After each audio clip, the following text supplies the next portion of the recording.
જામનગરના દરડ વિસ્તારના એક કારખાનેદાર સામે સોશિયલ મીડિયામાં ભારત પાક યુદ્ધ સંબંધી આપત્તિજનક પોસ્ટ મૂકતા પોલીસે ગુનો નોંધ્યો છે।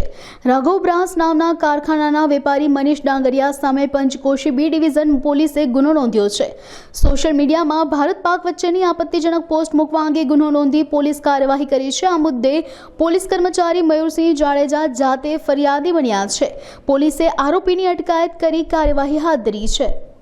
जामनगरना Panchkoshi B division police station में मनीष डांगरिया नामनो युवक है। आने ऊपर अत्यारे सोशल मीडिया ऊपर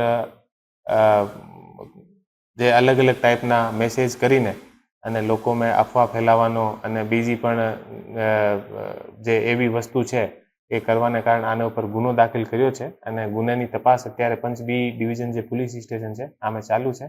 આની જે પોસ્ટ હતી આ ઘણી બધી આપત્તિજનક હતી અને જે આપણી સેનાઓ અને જે બીજા બધા જે લોકો છે આના ઉપર ખરાબ આક્ષેપ કરતી અને આપત્તિજનક શબ્દોના યુઝ કરીને એવી એક પોસ્ટ કરી છે અને આના કારણે આના ઉપર પંચકોશી બી ડિવિઝન પોલીસ સ્ટેશનમાં અમે ગુનો દાખલ કર્યો છે। ગુનો દાખલ કરીને અને અત્યારે આની તપાસ ચાલુ છે અને શું કારણ એવી કરી છે અને શું આનો આગળ એવું વિષય છે આ બધી તપાસ અમે જે જાણવા મળશે આ રીતે આપણને હું